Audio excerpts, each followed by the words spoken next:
Lu sempet dengerin albumnya Rihanna yang Anti gak sih? Enggak. Yang merah semua. Ya. Itu se-album menurut gue bagus banget. Gak ada yang dia nulis kayaknya.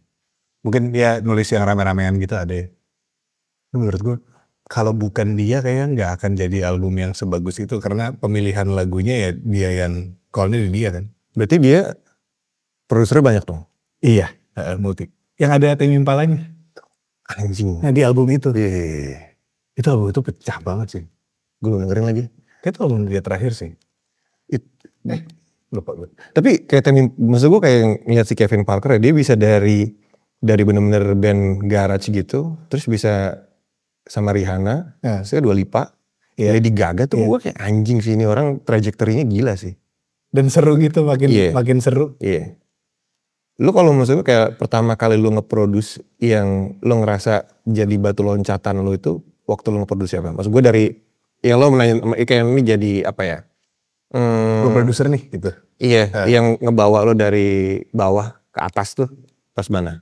Paling berasa Aji. Mantra. Kan album itu receptionnya lumayan oke lah ya. Oke lah di zaman itu apalagi. Apa ya lagu Rehat Jakarta. Iya, itu berasa banget. Iya. Jadi Aji sebenarnya terkenal gara-gara lu juga sih. Amin ya. Tapi emang gue akhirnya jadi punya kerjaan. Maksudnya jadi bisa bilang kayak kerjaan gue tuh produksi. Karena sebelum itu gue gak pernah dibayar. Iya. Maksud gue kayak apa yang ngebikin lo dari seorang songwriter terus kemudian lo berpikir bahwa ini gue kayaknya lebih cocok di belakang kursi deh. Gue suka aja sih. Emang dari awal gue sukanya itu. Sebenarnya kan gue mulai bikin album solo karena gue suka nulis lagu. Sama gue suka produksi.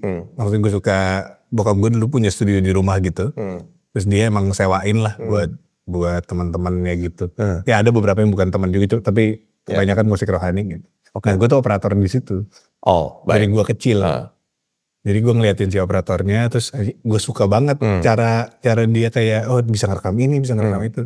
Terus gue selalu dapet stems dari produser lain. Kan di situ cuma take vokal kan. Jadi produsernya ngirimin data, itu gue soloin satu-satu. Anjing, itu umur berapa? 12 tahun. Lu bisa ngoperate komputer nih? Iya, Pro Tools zaman itu. 12 tahun. Tapi cuma take vokal doang. Gue gak bisa yang kayak miking yang aneh-aneh, gak bisa gue. Gue 12 tahun gak tau lagi ngapain sih, Pet. Anjing, lu ngoperasi Pro Tools gila sih, walaupun cuma vokal doang, cuman gak cuman sih itu. Iya, lumayan. Jadi gue terekspos ke situ early. Oke. Nah, lu berarti belajar maksud gue, belajar menjadi seorang produser dan menjadi seorang recording engineer itu starting 12 tahun. Abis itu lo ngambil kayak semacam course yang, maksud gue kayak sekolah itu bener sih? Enggak, sekolah gue justru belajar orkestrasi gitu-gitu. Orkestrasi di mana? Di ini. Oh, oke. Jadi gue awalnya di Daya, Institut Musik Daya. Dosen gue tuh Nikita Dompas. Indra Perkasa. Iya. Itu dosen gue dulu. Mas Indra dulu ngajar improv. Nikita gitar. Ya. Terus udah lanjut dari situ, gue belajar dari situ doang. Cuma recording gue gak pernah belajar, gue selalu dari forum-forum. Nah, berarti kayak di umur berapa lo memutuskan untuk kayak, ini gue mau jadi ini aja deh? Sebenarnya 17 pas gue mulai album solo pertama. Apa judul lagunya? Self-titled. Itu kayaknya gak banyak yang tahu, soalnya gak ada di Spotify. Oh iya. Dia rilisnya CD doang. Iya. Rilis CD doang. Nah itu gue produce sendiri sealbum. Jadi gue mulai pun sebenarnya emang udah produce. Gue doyannya itu. Sebelum itu gue sempet, gue umur berapa berarti 15 tahun gitu. Bokap gue tiba-tiba kayak bikinin musik dong buat album papa. Ya udah gue ngerjain, ada Rayakan 5 judul River of Love. Album rohani tuh? Album rohani. Itu produksian gue pertama tuh. Wah caur banget kalau gue dengerin lagi sekarang. Cuma gue gak tahu kenapa bokap gue kayak dia percaya aja gitu sama gue. Iya. Ya, maksudnya kayaknya itu apa ya, kayak sense seorang bapak yang kayak ya dulu gue ceburin aja gitu. Lo kalau mau belajar renang sekalian nyebur aja. Oh bapak gue gitu banget sih. Di musik gue gitu. Dan dia gak pernah nge-guide gitu. Gak pernah kayak kayak karir kamu bagusnya kesini. Gak pernah. Fuck around and find Jadi kalau gue nyebur dia ketawa aja. Dan itu terjadi berkali-kali gue nyebur dia ketawa. Kapan tuh momen lu nyebur? Lu ngerasa lu momen nyebur? Banyak banget. Salah satunya mungkin kayak kontrak gitu-gitu ya. Nyebur aja udah. Ya mungkin di luar dia nggak bukan nggak jagain, dia juga nggak terlalu ngerti. Maksudnya biasa kerjanya bukan di industri yang kayak gitu. Jadi kayak ya udah. Iya. Kalau lo misalnya kayak lo ngelihat lo sebagai seorang produser nih, lo pasti punya role model gitu mungkin. Gak pasti lah ya. Gak semua orang punya role model juga sih. Cuman kayak the one you look up tuh siapa? Dari masa ke masa tuh berubah-berubah. Gue tuh awal-awal gue suka banget produksiannya Switchfoot. Rohani juga tuh ya? Band Rohani. Terus gue cari, gue lupa lagi nama produsernya siapa. Cuma gue baru tahu kayak telat gitu. Cuma gue baru ngeh, di saat gue ngeh, oh produser tuh penting ya. Karena pas pindah produser beda bunyinya, bunyi albumnya. Jadi gue kayak, oh berarti ada fungsinya nih manusia ini gitu. Terus makin kesini, recollection gue awal yang gue baru kayak, wah gue suka nih stylenya, Pharrell Williams. Tapi sebenarnya sama musik gue jauh banget. Iya. Sangat-sangat jauh gitu. Nah itu kalau kayak gitu berarti apa yang lo lihat dari seorang Pharrell? Apa ya, kayak cara dia ngomong sama orang mungkin, kayak cara pembawaannya. Karena menurut gue itu penting banget sih, kayak kalau lo mencoba untuk bikin sesuatu yang bagus, ngeluarin sesuatu yang bagus dari orang, berarti kan gimana lo memposisikan diri dan berada di ruangan itu kan. Itunya sih kayaknya. Ya gue ngelihat sih sebenarnya kayak, ya gue bersahabat dengan Lava gitu ya, salah satunya seorang produser yang menurut gue enak banget tuh kan ngobrol sama Lava. Iya. Dan dari situ sih gue pernah waktu itu sama Lava satu project, kita ngerekam sebuah band di Makassar lah. Dan gue bisa ngelihat di situ waktu itu produsernya gue sama dia. Dan di momen itu gue ngerasain bahwa ketika gue udah capek nih, dan begitu dia switch, gue ngerasain banget itu tensi di anak-anak bandnya berbeda. Sama Lava jadi lebih loose. Tapi sama gue mungkin karena gue uptight juga kali ya. Kayak gue ngeliat Lava dan gue akhirnya berpikiran dan menyimpulkan, gue bilang sama dia setelah sesi itu, gue bilang, skill lu yang paling utama itu bukan skill produksi sebenarnya. Kesabaran lu untuk nolongin orang bingung. Itu karena gue ngerasa 70% pekerjaan produser adalah sabar dan mendengarkan kemauan si artisnya.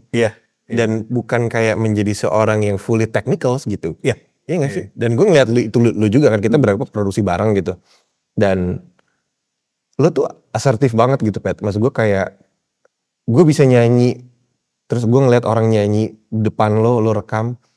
Ketika dia ngerasa, oke lah, siapa sih gak insecure dalam rekaman? Ya kan? Tapi the way you handle it adalah, bukan kayak lo nyuruh, coba ulang. Tapi lo bisa kayak, tapi enak tuh gituin. Lu bisa ngelihat kesalahan, and then lu bisa belok dari situ untuk mencapai sesuatu yang baru gitu loh. Respons itu sih. Nah, gue nggak tahu sih. Dari sekian banyak artis yang lu produserin, lu nggak usah sebut namanya nggak apa-apa. Cuman ada nggak satu yang lu ngerasa struggling banget untuk ngarahin dia? Selain Kunto Aji sama Sal Priadi kan? Kunto, Sal, Baskara itu udah fuck itu itu enggak lah men, itu itu penyanyi red flag. penyanyi red flag.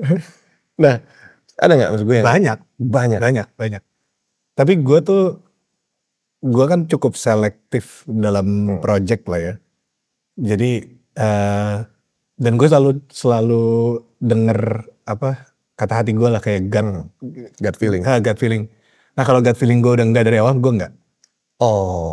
Tapi kalau misalnya gue ngerasa kayak, meskipun dia secara skill enggak segimana, cuma gue tuh percaya, karena gue juga bukan penyanyi yang bagus. Maksudnya bukan penyanyi yang... Enggak, lo merendah sih. Lo bagus sih. Gue mulainya dengan, lo bisa lihat lah video ada banyak nih di mana-mana. Gue mulainya dengan gue bukan penyanyi yang bagus, tapi gue editor jago. Jadi gue udah tahu itu dari awal karena gue di studio kan. Gue biasa ngedit vokal jelek dari dulu. Dari vokal orang sampai vokal gue sendiri. Nah itunya gue yakin. Jadi pas gue lupa pertanyaan tadi apa ya? Enggak, orang yang lo struggle banget untuk lo ngelakuin produksi. Banyak. Biasanya apa tuh? Maksud gue pick up pointnya yang penting lo ngerasa anjing susah lagi nih. Itu apa tuh? Gue tuh selalu ngerasa kayak misalnya kan ada rasa yang enak sama ada pitch yang bener kan. Yes. Nah kalau rasanya enak pitch yang gak bener, terus gue kan tahu teknisnya ini bisa gue benerin apa enggak. Jadi di pala gue kalau ini bisa gue benerin, gue gak suruh ulang. Terus gue selalu kayak sedia autotune track yang emang udah gue autotune. Nah kalau misalnya ada yang itu, gue langsung pindahin ke situ. Jadi orangnya ngerasa kayak, tadi bagus ya. Oh baik, ya. Itu tuh ngefek banget ke psikologis orang yang kalau banyak ininya lah, banyak mismatch. Gue ngerasa juga kayak produser-produser yang super teknikal itu nggak berarti dia seorang produser yang baik juga sih. Nggak selalu, gue tuh baru bukan ngerti ya. Gue baru kayak sadar kalau gue tuh gue harus banyak belajar sih soal teknis. Telat banget. Lu gak telat lah anjing, lu mulai dari 12 tahun coy. Oh iya itu. Enggak lah, gila, tai. Ya gue emang keras aja kayak diri sendiri. Jadi gue kayak pengen lebih bagus, terus gitu. Nah, tadi gue pengen balik sedikit. Lo kan lo bilang lo selektif dalam memilih artis yang lo mau produserin berdasarkan tentunya lagunya dia gitu, cocok apa enggak. Nah, sebenarnya lo punya ini gak sih kayak checklist atau klasifikasi yang bikin lo kayak, oke nih, maksud gue kalau misalkan abis ini ada orang mau gue pengen produserin Bang Petra, itu menurut gue apa tuh yang lo lihat tuh apa? Lagu. Gue lagu dulu, gue artisnya siapa aja ayo gue. Cuma dari lagunya kalau gue ngerasa kayak, nih ada sesuatu gitu sama lagunya, gue berani. Maksudnya gue kayak, bisa nih gue kerjain gitu. Cuma kalau dari lagu gue kayak susah. Kalau lagunya gue gak suka, tapi artisnya gue ngerasa kayak bisa. Biasanya gue nawarin, lo mau gak coba nulis sama gue? Oke. Jadi kayak coba gue yang mulai, terus siapa tahu jadi sesuatu yang gue suka. Sebenarnya ujungnya apa yang gue suka sih? Iya sih, maksud gue kayaknya selain lagu, mungkin personanya juga penting sih. Iya. Untuk lo tahu lo bisa kerja sama dia apa enggak kan? Karena itu pengaruh ke hasil akhir juga gak sih? Iya. Sama ada determination tau sih bahasa Indonesia? Usaha kali ya. Iya kayak gigihnya seorang artis tuh kelihatan soalnya. Apinya lah ya. Apinya. Dari dia datang ke ruangan tuh udah berasa deh. Iya. Nah lo kan juga maksud gue apa yang lo produksiin kan banyak dari artis pop lah ya. Salah satu yang kemarin lo dak gila-gilaan sih Bernadia gitu. Maksud gue bisa ngeliat tuh kayak si zona kuat lo tuh di sini gitu. Tapi lo pernah gak sih ngadepin, bukan pernah ya, kayak lo ada gak orang yang datang bahasanya band metal gitu? Metal enggak. Tapi kalau lo mendapatkan kesempatan itu gitu, band rock, band metal gitu lo ambil? Kalau lagu yang gue suka mau gue. Tapi gue gitu banget sih, gue lagu banget. Lagu banget. Tapi menurut kemungkinan gak Pet? Untuk sesuatu yang bener-bener beda gitu? Enggak sih. Cuma kan selama karir berjalan deh, lo tuh kayak memposisikan diri lo secara natural di kotak itu kan. Meskipun bukan call-nya gue gitu untuk naruh diri gue di box itu. Cuma ya akhirnya yang datang bukan yang begitu gitu. Cuma enggak sih, gak menutup kemungkinan. Dan pastinya kan kayak tadi gitu, lo ketika lo memproduksi sesuatu, lo kan sangat kritis terhadap apa yang lo kerjain kan. Dan selalu menjadi dilema seorang produser juga ketika bikin lagu sendiri. Banget. Nah, lo mungkin punya, ya myself as a also producer yang baru gitu. Ngelihat subjektivitas yang berbeda kan. Ketika lo lagu orang sama lagu lo nih. Oh banget sih, makanya album gue gak kelar-kelar. Akhirnya baru kelar nih. Lo kok sama produser, nge-produser orang lain, lo bisa ada rasa, pak lah udah gas aja. Ada, iya. Nah, tapi kalau sama lagu sendiri gak gitu kan? Gak gitu. Gimana tuh? Gak gitu. Gue sejujurnya belum pernah ketemu solusi sampai sekarang. Makanya emang lama banget dan ternyata salah waktu itu. Waktu ini gue lagi baru kelar bikin album gue. Salah banget gue memposisikan tidak ada deadline. Oke. Karena harusnya ada sih menurut gue. At least kayak buat ancer-ancer lah. Kayak produksinya berapa lama. Maksudnya dari songwriting mungkin gue gak akan ngasih deadline ya. Kayak songwriting bebas lah. Nah yang salahnya gue gak ngasih deadline produksi. Karena kalau di kerjaan gue kan ada deadline produksi. Maksudnya lagunya gak pernah kita kasih deadline. Kalau emang hari itu gak dapet lagu, besok kita coba lagi. Gitu. Besoknya coba lagi. Atau kita nyari orang yang udah punya lagu, kita kerja sama gitu. Nah kalau, iya gak kebayang sih kalau sendiri. Sampai sekarang gue gak nemu solusinya, gak ada. Mungkin gue harus hire produser. Tapi itu mungkin banget. Itu lucu banget. Itu mungkin banget. Nah itu kalau misalnya terjadi, misalkan ya, lo butuh seorang produser yang ada di kepala lo siapa? Lu lagi paling. Lu lah Pak. Ico. Akhirnya gue ada satu lagu di album. Dan gue happy sih ngerjain lagu itu. Karena gue bukan produsernya di lagu itu. Di album gue tuh ada satu lagu judulnya Bagasi. Itu Ico yang produce. Dan enak. Maksudnya gue kayak, oh gini ya rasanya diproduce. Jadi setelah album lo yang terakhir, lo lagi nulis sesuatu lagi kan? Iya. Yang akan mau rilis dalam kamu sih Agustus. Nah, berarti terakhir itu semenjak internet dong. Semenjak internet, ya kita udah tahu lah lo ngomongin apa di situ. And then apa yang lo mau tulis nih, Pet, setelah itu? Ini berapa tahun berarti jeda? Oke. Semenjak internet tuh 2020 ya? Iya, 5 berarti. 5 tahun. Apa yang lo tulis sekarang? Sebenarnya album ini gue udah nulis dari setelah semenjak internet. Jadi kayak setahun setelahnya tuh gue udah mulai nulis. Oke. Nah itu yang gue bilang tadi. Kenapa gue gak kelar-kelar itu? Karena gak ada deadline. Terus gue sambil kerjain yang lain juga. Yang gue tulis sih akhirnya kayaknya apa yang gue pikirin hari-hari aja lah. Maksudnya karena gue pindah kota juga itu hal paling besar. Decision paling gede lah. Dalam hidup gue salah satu yang paling besar gitu. Pindah kota tempat tinggal. Dari Jakarta ke Ubud. Iya, beda banget kan. Yes. Jadi kayaknya albumnya juga ada penyesuaian gue tinggal di sana. Gitu. Terus kayak kan setiap tempat ada rasanya. Ada energi. Beda-beda. Nah kayaknya gue mencoba just being there di Bali, di Ubud gitu. Dan mencoba menyerap apa yang ada di situ gitu. Sebenarnya sesimpel itu sih. Iya, gue gak berangkat dengan konsep soalnya. Oke. Gue cuma ada senang oke sedih gak apa-apa dari awal. Iya. Cuma kayak kalau itu ganti gue gak apa-apa sebenarnya. Cuma selama gue nulis kayak kok makin gak perlu gue ganti ya. Tema besar ada sih? Senang oke sedih gak apa-apa. Oke. Stoik banget bro. Stoik banget. Untuk Aji banget. Sebenarnya nyari tengah sih. Nyari tengah. Maksudnya kan lo apapun yang lo jalanin di hidup pasti kan lo pengen berada di tengah yang enak gitu kan. Maksudnya balance yang enak. Kayak jam kerja sama jam personal life tuh balance, ya work life balance lah. Wellness banget. Wellness banget. Nah, what to expect? Atau maksudnya apa yang perlu sebagai pendengar diekspektasi dari album lo nih? Hayo lo. Itu pertanyaan paling anjing sih sebenarnya. Gue tidak mempersiapkan jawab pertanyaan album. Ya maksudnya apa sih? Apa ya? Apa musically different? Atau? Musically gue bisa jawab. Oke, apa tuh? Gue akhirnya menerima, kan gue ada fase gue gak suka banget musik gue yang dulu.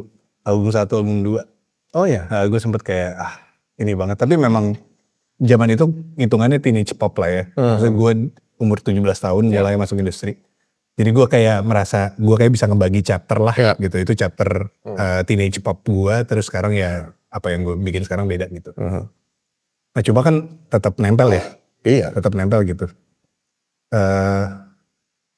Apa ya, kalau secara musik, gue merasa gue lebih bisa mengembrace gue yang di zaman itu. Berdamai. Berdamai dengan masa lalu yang tadinya lo menganggap itu sebagai momok atau aib. Iya. Ada gitunya, meskipun bunyinya nggak kayak gitu ya. Cuma gue dulu ada masa yang gue benci banget gitar akustik. Padahal itu yang gue suka dari awal sebenarnya. Itu yang bikin gue akhirnya jadi main musik. Itu yang bikin gue kayak, oh ini gue bisa jadikan tempat gue mencurahkan, ya bikin lagu atau segala gitu. Sampai akhirnya gue bisa nerima itu lagi. Dan ada di musik gue lagi. Berarti secara musik ini bisa dibilang kayak homage ke yang dulu. Iya. Tapi dengan upscale dari segi produksi dan approach musik juga. Iya. Oh nice. Berarti ini buat apa ya, pendengar lo yang lama mungkin bisa kembali ke situ gitu rasanya. Harusnya ya. Gak tahu. Gak tahu. Itunya gue gak ada ekspektasi. Oke. Gue waktu itu sempat ngobrol sama Bang David Naif. Terus dia nanya waktu itu, kita lagi nulis Cinta Digital buat album Semenjak Internet. Ya dia main kan situ, nyanyiin. Nah itu kan dari si Cinta Digital itu pas kita nulis, dia nanya setelah itu, ekspektasi lo buat album ini apa? Terus gue bilang, gue udah gak tahu lagi sih kalau buat di industri. Yang penting bini gue doyan, anak gue doyan, dan anak gue doyan banget album itu. Oh nice. Jadi itu akhirnya jadi ini gue lah, kayak bar gue tuh. Oh ini siap rilis kalau anak gue doyan, bini gue oke. Oke. Udah ya, sampai sekarang gitu aja terus. Oke. Nah berarti yang album yang akan datang ini berapa lagu, Pet? Ini 11. 5 tahun tuh ya? Nah, 5 tahun. Tadi 12 cuma 1 gak jadi. Anak lo suka? Suka. Oke. Dia suka dari tahun ketiga. Sebenarnya udah agak jadi dari tahun ketiga. Cuma gue belum kelar aja. Nah dari berapa? 11 lagu? Apa? 11 lagu. 11 lagu. 11 lagu itu nyeritain tentang apa Pet mostly? Kayak kalau senang oke sedih nggak apa-apa. Iya, gue tuh songwritingnya 80% sebenarnya keluar dalam sebulan waktu itu. Jadi gue sama Resti, manajer gue, kita nabung setahun supaya gue bisa punya sebulan kosong. Gue bisa nggak nerima kerjaan dalam sebulan. Akhirnya dapet tuh. Setelah nabung setahun dapat sebulan kosong, gue bisa nggak nerima kerjaan, gue intermittent fasting. Oke. Buat photoshoot. Sebagai orang Kristen yang belum pernah puasa, baik. Gue belum pernah ngerasain kan kayak puasa tuh kayak apa sih? Ya udah akhirnya gue cobain lah intermittent gitu. Ayo, asyhadu Allah. Biar ngerasain. Terus gue nulis dengan perut kosong, itu pertama kali seumur hidup. Karena waktu itu pemikiran gue juga kayak gue belum nyoba apa ya, nulis lagu gitu. Nyoba beda-beda instrumen udah pernah, nyoba musik dulu udah pernah pasti, nyoba lirik duluan udah pernah, apa yang belum pernah gitu. Ya banyak sih sebenarnya, sambil terjun payung belum pernah. Gitu. Cuma kan kayaknya enggak ya. Jadi akhirnya ya si perut kosong gara-gara gue nonton Saint Vincent. Saint Vincent? Iya dia sabbatical kan kalau mau bikin album. Iya? Iya. Dia nggak ngerokok, dia nggak minum. Tapi gue nggak tahu makan iya apa enggak ya. Cuma pokoknya dia kalau lagi bikin album doang tapi. Terus gue kayak menarik nih. Apa ya? Menulis lagu dalam kondisi lapar. Iya. Itu mah cosplay musisi rantau anjir. Iya kayak gitu. Cosplay Sal Priadi awal-awal ya.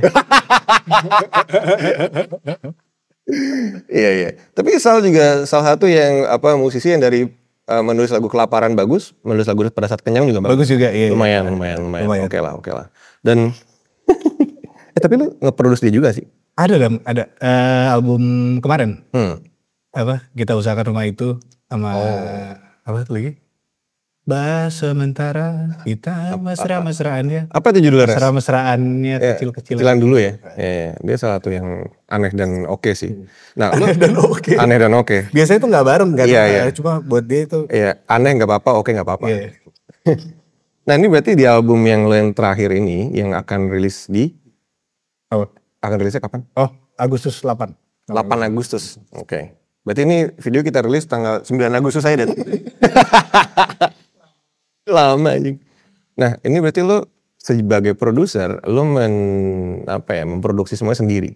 Iya, kecuali satu lagu itu sama Ico. Oke. Nah, ini berarti lo rekam semuanya di studio. Di studio. Nah, lo berarti kayak drums, bass, synthesizer segala macam lo main semua sendiri. Ada yang session. Ada session juga. Ada beberapa session. Cuma session gue biasanya online gitu. Gue sama Ico kan online. Gue sama Valdi, keyboardist gue juga online. Oke. Jadi banyak kan kayaknya nggak ada yang. Ada yang ketemu sama Valdi sekali satu lagu doang. Sessionnya berarti lebih ke 2 orang itu? Iya, cuma 2 orang itu doang kayaknya. Sama Virina ada backing vokal. Backing vokal, iya itu nggak bayar lah ya. Nggak bayar amat. Kan tiap hari bayar. Tiap bulan bayar. Kalau apa ya? Lo kan pasti kritikal banget gitu sama apa yang lo dengar dan apa yang kemudian lo implementasikan ke musik lo gitu. Dan di album ini apa ya? Maksud gue major influence lo apa? Bukan siapa ya? Iya. Apa yang jadi kiblat lo? Major influence-nya gitar akustik. Jadi waktu sebulan nulis itu udah lapar. Terus gue mencoba ide bodoh aja. Ide biar makin susah gitu. Pokoknya harus enak pakai gitar doang. Lagunya? Oke. Jadi gue ngerekam semuanya, demo agak rapih gitu lah. Jadi gue main akustik terus gue rekam vokal. Oke. Jadi gue harus suka dulu itunya. Kalau gue gak suka berarti lagunya gak masuk album. Oke.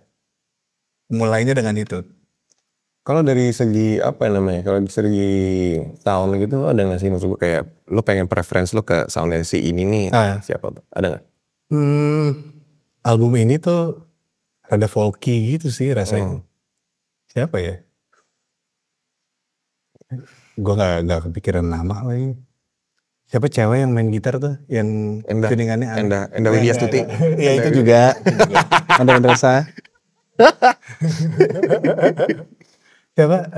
Madison Cunningham. Gue sempet lumayan suka banget tuh itu. Dia gila sih. Itu ada kayak di 1-2 lagu ada lah. Cuma sisanya tuh kayak lagu gue yang lama sih. Kayak lebih banyak ke dalam daripada keluar gitu loh. Gue gak banyak dengerin apa gitu waktu gue bikin. Karena lapar. Dengerin musik lapar gak enak. Iya lagi. Dan seberapa ini Pet, seberapa sulit lo untuk mengizinkan diri lo melakukan kesalahan dalam sebuah rekaman? Susah. Susah. Tapi akhirnya gue agak bisa, karena sempat ada tahun lalu tuh gue kayak udah bisa lebih bagus dari ini deh. Gue mau re-record. Ada beberapa upaya. Ya upaya juga kan gue sendiri ya. Jadi kayak ya udah tinggal ke studio, coba beda rasanya. Jadi akhirnya gue percaya aja sama rasa yang di saat itu gue kasih gitu. Ya mostly musik sih. Kalau vokal emang karena gue nggak take sampai akhirnya di ujung-ujung lah baru gue take dan gue ngedit gitu-gitu. Apa alasan terbesar lo merasa harus menulis musik sendiri? Ya gue sempat pikirin sih. Jawabannya kayak hobi deh. Hobi? Emang doyan aja. Oke. Habit berarti? Lebih ke habit? Enggak juga ya? Hobi. Hobi ya? Kayak bikin album kan mahal ya. Main pedal juga mahal. Bikin album mahal, kalau produsernya lo. Tapi enggak. Kalau lo jalanin sendiri juga kan mahal gitu. Di luar musiknya gitu. Coba ya hobi juga mahal gitu. Dan kadang orang juga kayak bakal spend banyak banget untuk hobinya. Iya kan Mas Dan? Hobi ngapain gitu kan, kamera segala. Nah soalnya ini kalau gue berbagi pandangan sebagai sesama songwriter ya, kayak gue tipe yang lama banget lagi nemuin alasan kenapa itu lagu harus dirilis gitu. Penting apa enggak buat guanya gitu. Kalau lu punya pandangan apa soal itu? Feeling-feelingan sih pasti. Cuma decisionnya juga akhirnya kan di ujung album kan. Kalau gue karena gue punya skill set untuk produce. Jadi gue produce dulu biasanya. Kayak di album ini tuh sebenarnya ada beberapa track yang gak masuk lah. Jadi gue ngelihatnya tuh pas udah jadi misalnya kayak 15 track gitu. Wow. Baru dipotong-potong gitu kayak ini kayaknya gak usah. Ini kayaknya buat project lain atau buat album berikutnya atau apa gitu. Berarti bisa dibilang sebenarnya bank lagu lu banyak juga dong, Pet? Lagu buat gue sendiri ya. Ada tapi gak banyak. Cuma gue gak pernah banking buat orang. Oke. Jadi gue gak bisa kayak minta lagu dong kalau label gitu datang ke gue. Gue gak ada. Oke.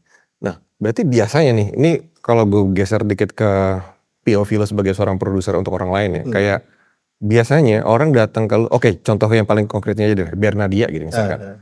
Dia datang ke lo itu lagunya kayak gimana, Pet? Verse 1 chorus. Itu doang? Gitar doang, chordnya masih beda biasanya. Dia datang dengan voice note gitu? Iya, voice note. Kirim ke lo? And then lo work out dari itu? Nyari verse 2-nya, nyari bridge. Atau ganti chorus kalau perlu, atau ganti verse kalau perlu. Jadi sih kayak chord, tempo, beat segala macam. Belum. Jadi lo bener-bener kayak dikasih verse 1 sama chorus, itu lagu yang mana? Kayaknya semuanya kalau yang gue kerjain di album itu ya semuanya. Iya. Dan lo biasanya ngeliat apa, Pet, dari situ, Pet? Maksudnya bagaimana? Tapi verse chorus inilah kebayang gitu. Dari situ gue sebenarnya tinggal either ngedalemin lagi kalau emang ada yang belum kebahas dari topik yang udah dibahas. Atau ngerubah sesuatu kayak misalnya ngerubah chorus total gitu. Cuma di Bernadia gak kejadian sih. Ngerubah chorus total supaya lebih tajam. Misalnya gue suka verse-nya, suka banget gitu. Tapi chorusnya kok kayak bisa lebih nganu gitu. Nah gue coba work on chorusnya gitu. Nah soalnya kan ketika lo mendapatkan voice note dari seorang artis, kayak katakanlah di sini Bernadia gitu. Lo tuh kan punya banyak opsi ya kan? Maksud gue ketika lo mendapat sesuatu yang mentah, nih lo dapat daging mentah, tapi lo tahu ini dagingnya bagus. Lo kan punya opsi itu mau dibakar, mau direbus, mau digoreng.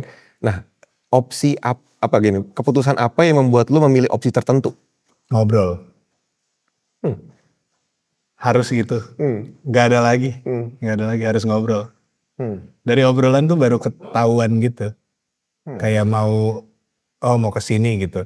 kadang obrolan sama orang label juga bikin gue makin ngerti kayak oh dia tuh mau mencoba membawa ke sini. Dan gue juga makin ngerti kalau misalnya kayak oh sebenarnya artisnya nggak mau ke sini nih, cuma dia nggak tahu cara nyampeinnya ke orang labelnya. Atau misalnya sebaliknya juga gitu. Nah gue berusaha menengahi itu dan kayak come up dengan ide yang masuk akal gitu.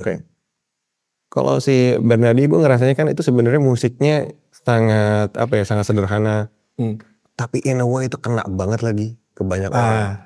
Dan maksud gue lu dengan produksi yang udah pernah lo lakukan dengan sebelum-sebelumnya, which is kayak kaya banget gitu. Kayak heboh gitu ya. In a good way. Nah apa yang membuat lu memilih untuk oke ini gue giniin aja deh. Itu cuma gitu. Gue gak bisa bilang cuman. Tapi itu hanya berisikan gitar, bass, drum, that's it. Iya gitu. Iya piano ada synthesizer lah ya. Saya dikit banget tuh. Dikit banget. Karena album EP sebelumnya kan akustikan banget yang Randy kerjain. Maksudnya berangkatnya dari situ. Kayaknya evolusi yang terlalu. Karena gue pernah berevolusi terlalu puter balik. Orang gak ngerti gitu. Jadi gue tahu kayak kayaknya nggak bisa segitunya langsung berubah terus beda. Kecuali emang konsepnya kuat banget ya. Cuma pas di Bernadia gue denger lagunya terus kayak kayaknya baju yang kayak gini cocok nih. Gue ngelihatnya kayak ngasih baju sih. Ngasih baju ke orang. Kan ada beberapa baju yang kayaknya dia nggak mungkin kayak terlalu gaya gitu. Gue ngelihatnya kayak ngasih baju. Nah, kalau mungkin dari maksud gue kayak ngelihat si estetika musiknya Bernadia gitu. Lu mungkin dengan voice note itu tidak mengubah kodok jadi sapi gitu. Maksud gue dalam artian itu tidak terlalu jauh dari versi yang awal ya mungkin. Asumsi gue ya. Bener? Iya. Nah, cuman lu kemudian memproduksi Rehat gitu. Itu secara form juga kan bukan sesuatu yang konvensional ya. Iya. Rehat tuh kan ada tiba-tiba ada breaknya, ada apanya gitu. Nah, itu si Bangsat itu ngasih ke lu. Kalau itu kodok awalnya. Nah itu waktu Rehat itu dia ngasih kayak gimana? Gak ada kosong. Dia datang kosong. Jakarta udah ada. Udah ada lagu. Nah Rehat tuh gak ada. Jadi zaman itu tuh gue lagi bikin band eksperimental gitu sama teman-teman band gue yang kalau gue live gue main bareng mereka. Apa sih bilangnya kayak musik-musik chill hop. Makanya beatnya gitu kan depannya. Jadi gue ngasih denger Aji, gue bikin ini kemarin sama anak-anak iseng-iseng. Jadi waktu itu kita bikin, kita milih warna Pantone. Terus kita kerjanya online. Gue bikin gitar dulu, gue kirim ke drummer, ntar drum ngisi sambil ngeliatin warna itu. Jadi lu kerja berdasarkan lu ngeliat. Ini gak pernah rilis ya. Jadi lu kerjain musik, and then lu ngeliat satu certain color. Kita milih satu warna. Jadi judul lagunya tuh misalnya Pantone colornya C1768UP gitu. Ya itu judul lagunya. Waktu si kasus Rehat ini Pantone warnanya apa? Gak inget gue. Hitam kayak si hitam. Kayaknya hitam tuh, agak gelap emang auranya. Nah, tapi dia hari itu datang kosongan tuh. Terus gimana? Gue kasih denger itu. Terus kayak bikin yang kayak gini-gini dong, yang beat-beat kayak gini. Ya udah gue bikin from scratch aja di hari itu. Gue bikin, terus gue dapet chord, dapet sampai chorus gitu. Tapi belum ada vokal, dia bawa pulang. Aji bawa pulang, terus dia next sessionnya udah berbentuk lah. Dia udah nyanyi si line-line itu ya? Udah jadi gitu. Akhirnya baru kita nambah verse 2 yang dicari, itu sambil jalan tuh. Itu sebenarnya buat gue tuh bagian yang paling gila dalam lagu itu sih. Maksud gue kayak verse 2 itu. Karena di situ ada break kan. Biarkanlah. Gue pengen banget taruh gong di situ waktu itu, makanya gue taruh. Itu bagus sih. Terima kasih. Bagus. Aji itu. Lu sih, enggak lu. Kalau lu bikin fondasinya, dia icing on the cake. Ya kodok lah ya. Nah, kemudian itu terjadi nggak waktu, maksud gue itu kan Aji ya, berarti ya lo berdua berkolaborasi untuk menulis bersama lah ya. Lo bikinin si tulangnya, and then dia bikin the rest of the building. Terus lo kemudian mengerjakan Baskara. Iya, ini ya. Iya. Evaluasi kan? Iya. Evaluasi sama dehidrasi. Evaluasi, dehidrasi, besok mungkin kita sampai, belum tidur. Ya. Dan ini waktu itu kan yang dia bikin di Studio Palem tuh, yang launching album pertama itu kan gue datang dan dalam keadaan sadar dong. Iya. Terus, terus itu maksudnya itu first hearing gue lagu-lagu dia tuh. Oke. Oh lo belum pernah dengar? Belum pernah dengar, makanya itu. Terus lagu-lagu yang lain oke lah maksud gue, tapi kalau nggak salah itu udah ada yang rilis secukupnya atau apa gitu, gue lupa. Tapi si Fucking Dehidrasi itu gue pertama kali denger di situ, dan itu lumayan di situ. Gue instantly langsung hook sama lagu itu, kayak itu kan pentatonik banget kan, pentatonik banget, dan itu bagus banget, dan gue ngerasain kayak anjing ini lagu gila banget sih. Dan apa namanya kayak apa yang terjadi di lagu itu sih, karena menurut gue itu salah satu lagu yang bikin gue tahu ini penyanyi bakal jadi gede banget nih anak. Dan apa yang terjadi tuh di produksi si Dehydration. Kayaknya datang ke gue belum ada gitar, tapi udah ada bentuk. Apa belum ya? Kayak musik doang sih. Tapi musik super dasar, bass tuh suka bawa kayak session logicnya dia kan. Musik super dasar, gue ngisi gitar dulu kayaknya. Gue lupa sih, vokal duluan atau gitar duluan. Tapi saya ingat gue gitar duluan. Gue tuh suka ngelawan si tak. Gue suka yang kayak lokasi up. Di up-nya.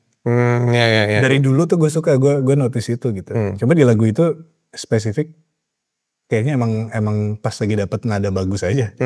Magic. Karena gue suka banget, emang gue pun suka banget gitu. Itu bagus sih, maksud gue kayak nggak tahu, gue masih ada ngerasa ada afrobeatnya di situ. Dan ya pentatonic my jam banget juga sih, maksud gue kayak pentatonic itu sesuatu yang lu mungkin sesuatu yang mungkin lakukan. Makanya gue begitu ngerasa kayak anjing nih sesuatu yang gue suka juga gitu. Dan jadi dia ngasih itu adalah mentahan Logic session whatever it is, and then lo work dari situ ya. Iya, gue mencoba melawan apa yang dia bikin sebenarnya. Nice, melawan apa yang dia bikin. Itu bagus lagi tuh. Oke. Lo memberikan opsi yang mungkin dia nggak nyangka juga. Iya. Gue suka itunya sih, kayaknya elemen of surprise-nya kalau gue bikin sesuatu, kayak misalnya artisnya di dalam ruangan gitu. Gue kadang suka dan sering banget gagal. Jadi kayak gue bikin musiknya sampai gitu. Terus abis itu revisi 2 jauh total. Oke. Nah itu kejadian sama siapa tuh? Banyak banget. Tapi gue suka, maksudnya gue biasanya gue keluarin apa yang ada di kepala gue dulu. Habis itu ya mute, ganti, mute. Nah, selain si dehidrasi, kemudian kan lu juga menemukan si evaluasi kan? Evaluasi. Nah itu gimana ceritanya evaluasi? Kalau evaluasi udah agak berbentuk lah. Meskipun gak ada vokal juga. Oke, evaluasi itu gimana? Bilas muka dosa gigi. Itu mah. Chorus kan. Kenapa gue lupa? Gimana sih, Cak? Evaluasi itu gimana lagi? Persnya lupa kan suka gitu tuh. Yang biarlah mengalir sendiri.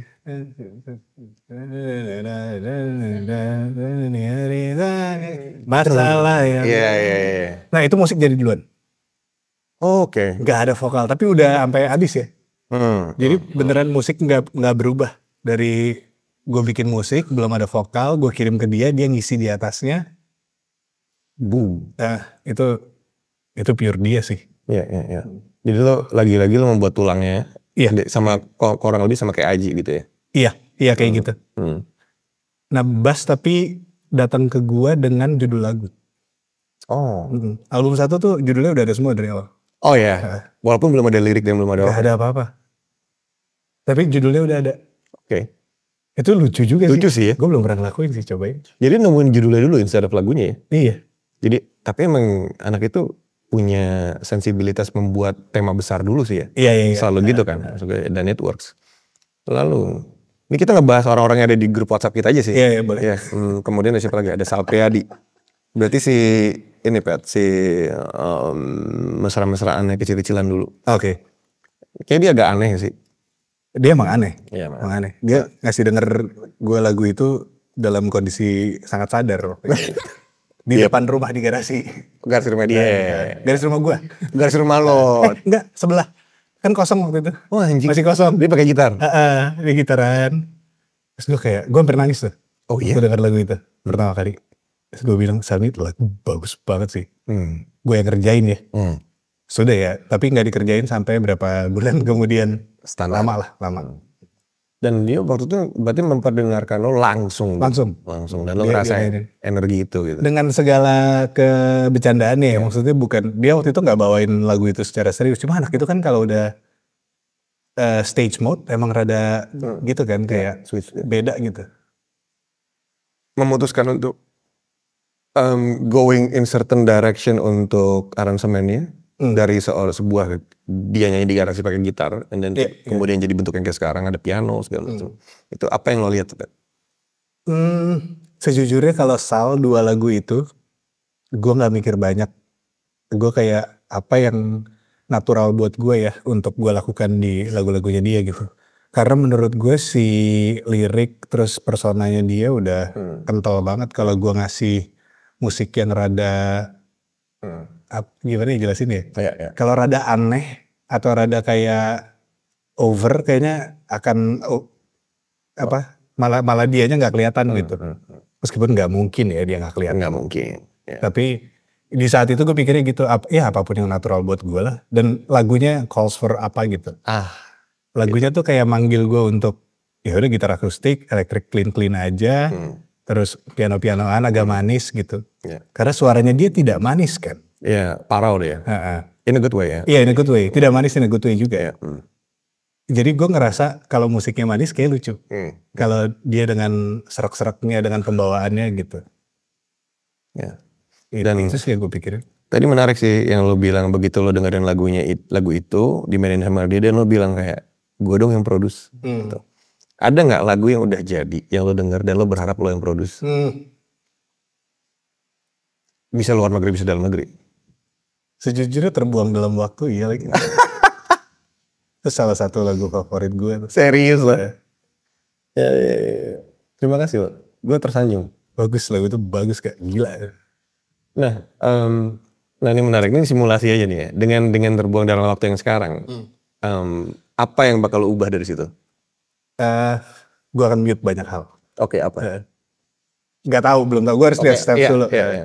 Cuma kayak gue, karena gue nggak ngebayangin itu bara ya. Gue ngebayangin ini nggak tahu bocah mungkin secara gue subjektif aja. Jauh lebih sepi, jauh banget. Oke. Itu doang tapi. Kalau jadi sesuatu yang lebih intimate gitu ya. Iya.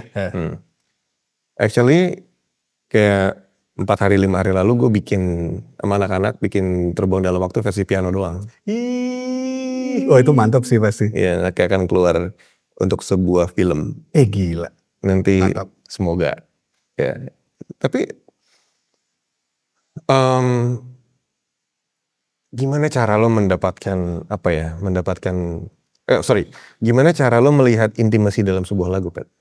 Apa yang maksud gue kayak lo merasakan bahwa oke, ini lagu maunya sepi, ini lagu bisa gue bawa rame. Oh oke, intimasi itunya ya. Maksudnya gue dengan si lagunya berarti kan. Hubungan lo dengan lagu tersebut.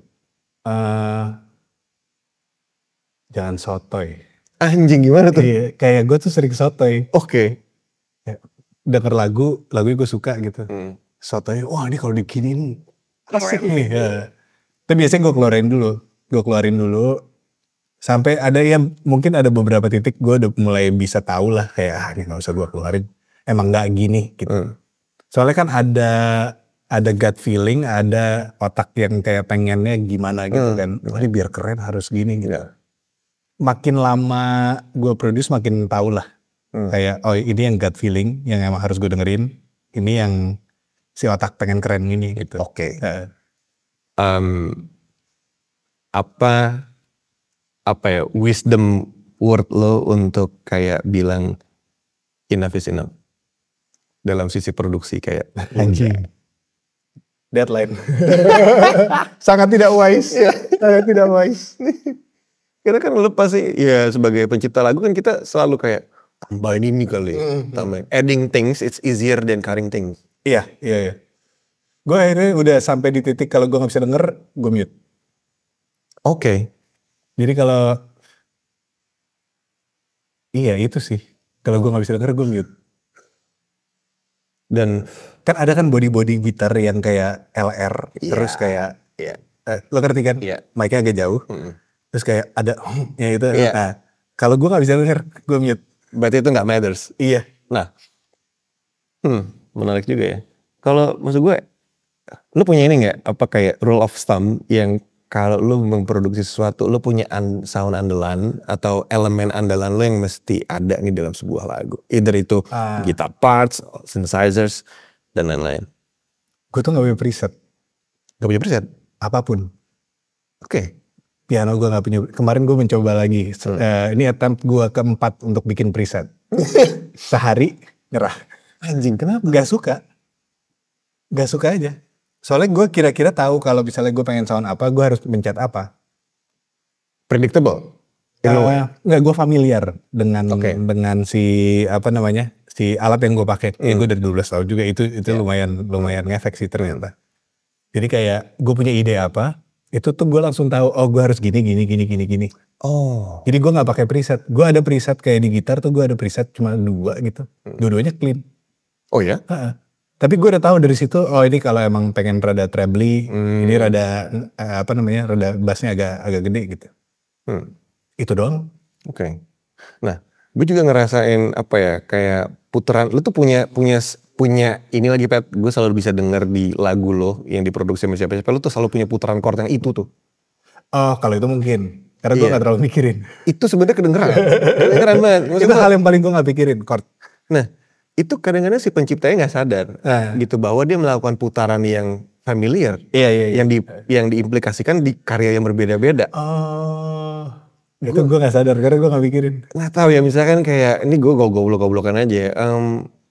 Lo cenderung lebih memilih dari D ke C instead of dari D ke Fis misalkan. Oke. Iya. Iya nggak sih? Kayak ada sesuatu yang bagian itunya tuh. Lo kebayang nggak maksud gue? Tapi gue emang ada kayak progresi favorit gitu sih. Itu maksud kayaknya gue. itu secara tidak sadar ya keluar terus aja. Iya, gitu. Iya. It sounds really American sebenarnya.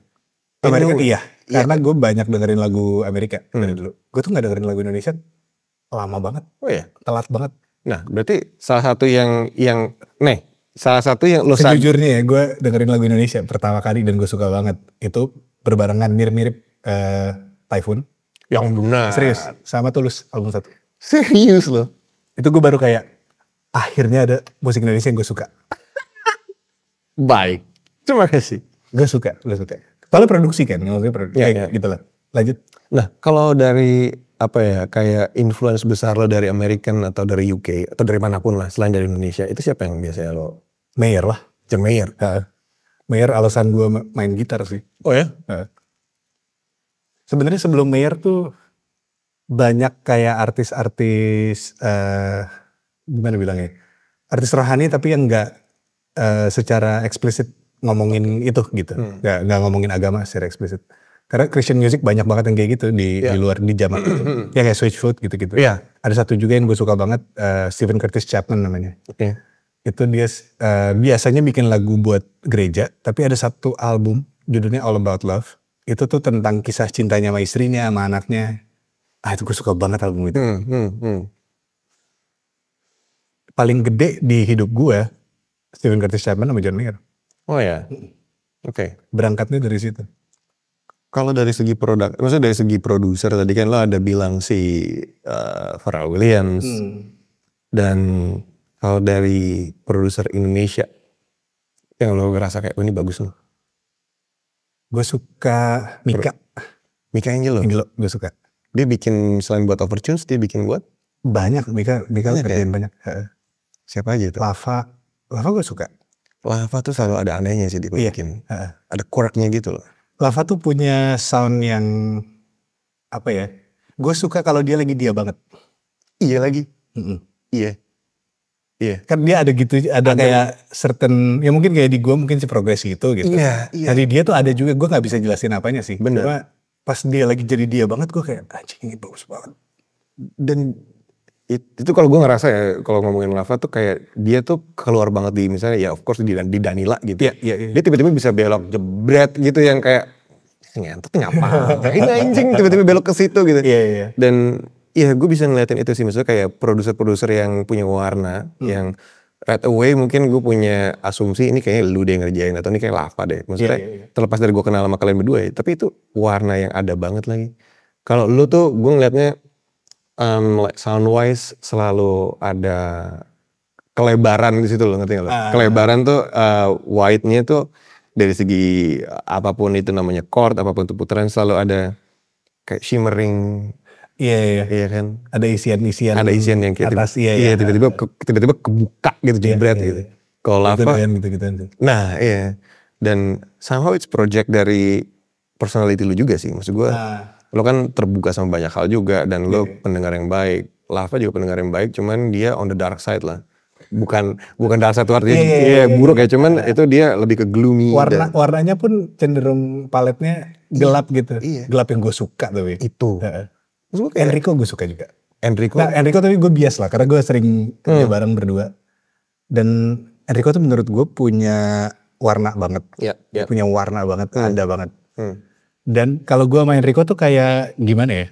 Gue tuh kadang gak ngobrol kalau bikin musik sama dia. Tapi kayak dia nambahin apa, gue nambahin apa, ya udah gitu. Jalan aja. Emang itu kan paling enak ya lo bikin musik sama orang dan gak usah ngobrol gitu. Maksudnya gak usah ini diapain ya, nggak udah bikin aja. Finish each other sentences. Iya, rada gitu gue sama Ico. Kalau main pedal enggak tapi. Enggak. Ico punya repress anger sih dia. Dan itu makanya baru keluar di tempat-tempat yang kompetitif gitu. Anjing. Kadang emang salah satu yang apa ya, kayak yang gue kagumi juga dari Enrico adalah dia sebagai seorang produser dan seorang musisi, dia tuh lumayan straight terhadap apa yang dia mau gitu. Iya. Straight banget. Dan kayaknya itu cocok sama apa ya, sama personality lo juga gitu. Yang lo cenderung asertif dan dia tipe yang kayak maunya gitu. Iya. Terakhir ini ya berarti si yang gue aware ya, si Perunggu. Iya. Si Tapi. Bagus banget lagi anjing. Makasih. Iya. Lagu udah bagus tuh. Bagus. Nah itu Maul datang ke lo dengan apa tuh Ted? Lagu udah lengkap. Tapi itu apa ya? Gimana Pak nih? Dunia itu chorusnya. Gue lupa itu lagu awalnya full band. Kayaknya penuh deh awalnya. Awalnya penuh. Apa itu lagu lain deh? Gue lupa lagi. Cuma pokoknya ada, kan kita ngerjain sealbum dan ini project gue sama Ico, project 23 pertama, kita ngerjain sesuatu berdua gitu. Ya kayaknya lagu itu sih. Tapi mungkin gue salah ya Ul. Tolong dikoreksi. Maafin ya Ul. Dan itu gue bilang sama Maul kan kayak Ul, gue tuh selalu suka lu ngelakuin modulasi di chorus. Oh dia sering banget. Dan bagus. Gue gak tau dia dapet dari mana sih, gue juga lupa tuh. Kayaknya dia pernah ngomong cuman gue lupa. Jadi emang si lagu itu udah jadi formnya. And then lo cutting things. Iya. Apa yang lo cut dari situ yang lo inget? Gue sama form jahat sih. Oh ya, sejahat apa tuh? Intro kalau sekali aja sih, nggak usah 2 kali. Cuman ini gue juga belajar karena kerja sama Enrico. Akhirnya gue jadi kayak, ya nggak apa-apa deh 2 kali. Cuma tadinya gue cukup kayak, ya mungkin karena gue sukanya lagu-lagu pop yang concise gitu ya, kayak 1 menit craft gitu. Kayak cepet lo dari nggak ada downtime gitu, nggak ada kayak udah mulai bosen nih. Gue soalnya orangnya juga gampang kalau denger lagu kayak aduh kelamaan nih. Jadi gue pengen dari verse ke chorus misalnya bisa lebih cepet, gue potong. Nah Perunggu banyak banget. Oh iya. Verse 1 misalnya 2 kali gitu, wah ini nggak perlu kayaknya. Biasanya gue pindahin kedua atau mungkin kalau liriknya nggak apa-apa dikeluarin dan maknanya masih hold up gitu, nggak apa-apa juga. Oke. Nah ini menarik soal lirik. Tadi kan kita ngomongin musik. Lo melakukan ini nggak? Kayak misalkan liriknya lagi ngomongin sesuatu, and then si aransemennya mendorong emosi di kata-kata tertentu. Banget. Biarkanlah semesta bekerja. Itu banget. Itu gue kayak, wah ini harus ada gongnya nih. Karena itu pertama kali liriknya diintroduce di lagunya juga kan. Jadi kayak dari awal nggak ada lirik itu, terus tiba-tiba ada itu. Jadi kayak butuh support yang gue all about support sih kalau ngerjain musik. Kayak gimana caranya si musiknya bisa nge-support. Karena yang banyak yang gue kerjain juga vocal music kan, maksudnya yang ada vokalnya gitu. Jadi gimana caranya apa yang dia nyanyiin jadi makin keren kalau ada dorongannya. Oke. Kalau dari segi teknis produksi nih, kayak lo tipe perekam yang seperti apa, Pet? Apa kalau jelek? Anjing, nggak mungkin lah. Jelek banget sumpah itu. Gimana? Cara gue merekam apapun satu mic. Coba lo jelasin, gimana jeleknya? Oke, kita mulai dari vokal. Vokal kalau di pop banyakan ya kita take ulang kan. Biasanya maksudnya abis gue take, akhirnya di take lagi di studio proper lah. Oke. Jadi departemen vokal aman lah. Tapi banyak juga sih kayak lagu-lagu yang gue kaget banget kayak Nadif Penjaga Hati gitu kan lumayan pecah. Iya. Itu SM7B. Di Ubud di ruangan gue. Oke. Dan gue udah suka sama performance-nya. Nah, gue performance dulu baru miking. Karena miking sebenarnya gue kayak ngerti-ngerti enggak. Iya. Kalau untuk instrumen lain kayak misalkan yang lo take di studio lah khususnya di Ubud gitu. Apa yang lebih, maksudnya lo bisa bilang jelek itu di poin apa tuh, Pat? Gue perekam yang jelek cuma gue belanja plugin sebanyak. Dan gue selektif gitu kayak, ini plugin sini nggak ada bajakannya. Oh. Harganya agak mahal. Gak akan ada orang lain yang pakai. Oke. Jadi gue kayak, berarti gak apa-apa gue pakai itu. Oke. Itu biasanya buat apa? Buat gitar kah? Drum ada beberapa. Oh ya. Kalau gitar enggak, gitar kayaknya yang gue pakai. Semua orang pakai. Oke. Lo pakai Neural. Kadang dulu Line 6. Helix. Tapi yang di laptop. Natives. Native. Gue jarang banget miking ampli. Oke. Hampir nggak pernah. Kayak cuma album 2. Album yang paling pop yang gue lakukan itu pakai ampli. Album yang tidak pop, direct. Nah, go to plugins favorit lo yang harus ada di dalam setiap track gitu. Yang entah kompresor kah, entah apa. Gue sebisa mungkin, sedikit mungkin lagi. Cuma yang banget gue sering pakai tuh kayak Valhalla Ubermod tuh gue sering banget pakai. Itu apa ya? Chorus, iya. Chorus? Chorus gue sering banget pakai. Itu kelihatan sih pakai chorus. Lu suka chorus ya? Gue suka. Flanger gue jarang banget pakai. Oke. Chorus sering. Reverb sebenarnya gue tadinya sering banget, tapi gue lagi kayak, kayak nggak terlalu banyak deh, nggak pengen terlalu banyak. Ngomong-ngomong soal flanger, ini gue baru nemuin di UAD itu ada MXR flanger. Oh iya? Ada MXR flanger. Nah, itu flanger lah ya. Wush. Cuman gue kemarin iseng, gue taruh si flanger itu di track vokal. Tapi presetnya namanya doubler, DUBLER apa sama gitu deh. Dan itu doubler bagus banget sih. Dan gue rasa itu kayak cocok sama tonality lo deh. Oke, gue coba. MXR flanger, UAD, ada preset namanya doubler. Itu gue nggak tahu itu magic banget sih. Jadi itu bener-bener kerasa kayak doubler. Cuman nggak tahu somehow ngerasa natural banget. Cuma coba tuh. Oke. MXR flanger doubler. Gue soalnya doubler sering banget gue pakai karena gue suka. Dan yang gue pakai tuh cuma si Ubermod, chorusnya Logic yang stock plugin. Oh ya? Itu sering banget gue pakai. Tapi lagi jarang terakhir ini. Terus satu lagi si Waves tuh dulu ada doubler, namanya doubler. Saya ingat gue. Cuma waktu itu gue langganan yang bisa banyak gitu. Terus akhirnya gue nggak choose untuk beli karena gue sering pakai si Ubermod. Oke. 3 itu. Lo mixing juga gak sih, Pep? Nggak berani. Kenapa? Karena gue kerja sendiri kan. Maksudnya kayak 80% pekerjaan gue tuh gue bikin musik sendiri. Jadi gue butuh kepala yang lain sih. Untuk bilang gue salah atau kayak ini kayaknya bisa diapain lagi gitu. Menjaga objektivitas. Gue tuh banyak kerja sama Mas Moko kan. Moko Aguswan, oke. Nah, waktu gue mulai dia sangat berjasa sih dalam hidup gue dan perproduksian. Karena dia sangat open untuk kayak diskusi gitu. Dan gue pun kayak membuka diri karena gue percaya sama dia dengan years of experience yang ahead dari kita semua. Of course. Dan gue ngerasa kayak gue bisa denger point of view dia gitu.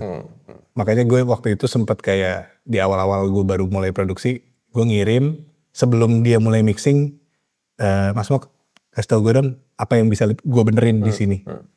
Tapi secara teknis total ya, bukan rasa. Jadi dia akhirnya ngasih kayak pointers gitu. Jadi gue sebenarnya dibimbing waktu itu. Nice. Dalam produksian, jadi sangat-sangat berjasa. Sampai sekarang gue masih kerja sama dia. Iya. Dan lo mendapatkan mentor yang terbaik juga sih. Iya. Di industri ya. Kalau misalkan kan masalah seorang penulis lagu adalah uang. Satu, ya kan? Satu, itu dia satu. Nah, dan lo sebagai produser dan sebagai penulis lagu juga nih, gitu. Menurut lo kayak gimana sih supaya lo tahu bahwa lagu ini layak untuk diselesaikan dan lagu ini layak untuk di scrap? Kalau kerja sama tim, maksudnya artis yang punya tim, enak. Banyak kan kepalanya. Oke, let's say ini benar-benar baru nih. Of course dia punya tim. Gue ada kecenderungan percaya sama artis ini dulu sih. Karena mau gimana pun gue wakil gitu. Bukan presidennya. Iya kan? Iya. Jadi kayaknya call untuk, kecuali gue ngerasa banget kayak, aduh kayaknya nggak di sini nih si lagu ini. Cuma jarang banget gue ngerasa kayak gitu. Mungkin ya gue beruntung ketemu artis yang oke gitu. Sampai saat ini sih belum pernah sampai kayak oke kita scrap deh lagu ini gitu. Biasanya dari dia callnya kayak udah kayak hampir-hampir demo gitu udah kayaknya enggak deh lagu ini enggak gitu. Biasanya ketahuan kok pertama hari kedua tuh kerasa. Dan di album lo yang akan datang ini berapa lagu yang udah lo scrap? 6 kayaknya. 6? Iya. Anjing banyak sih. Tapi 2 sebenarnya nggak gue scrap. 2 akhirnya gue nemu rumah yang lebih oke kayaknya. Maksudnya? Gue ada konsep baru lah. ini kan gitu kan kayak udah kelar-kelar album, udah mau kelar terus udah kayak nextnya kayaknya bikin gitu.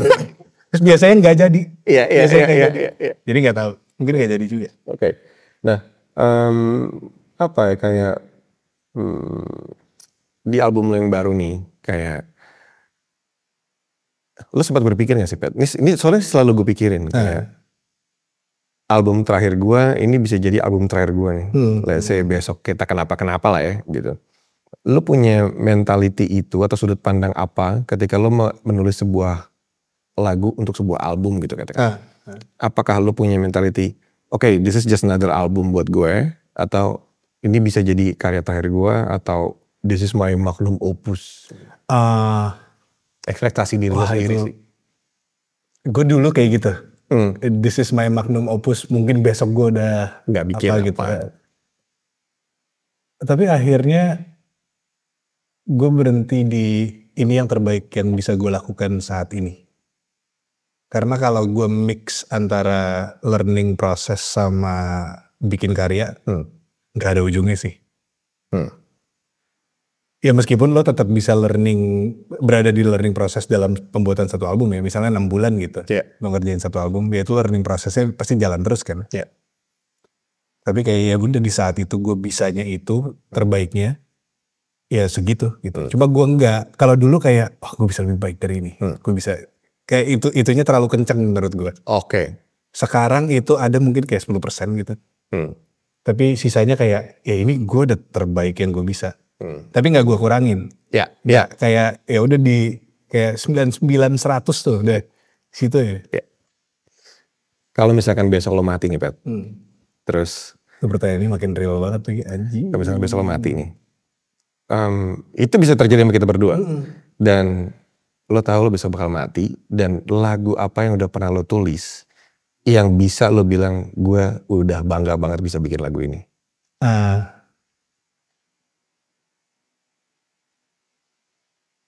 Anjir apa ya? Lagu gak bisa lagi gue. Tapi album ini ya. Album ini ya. Lo bisa cukup. Oke. Kalau ini jadi album terakhir lo, ini. Gak apa-apa. Iya. Gue sejujurnya gak kepikiran sih. Habis ini ya ada sih ya konsep yang kayak gitu yang belum terjadi. Iya. Oke. Cuma ini segitunya. Album ini segitunya. Oke. Ini seperti biasa. Ini ada pertanyaan dari tamu gue sebelumnya. Silakan lo baca pertanyaannya dan baca dari siapa. Oke. Silakan ya. Jangan susah dong.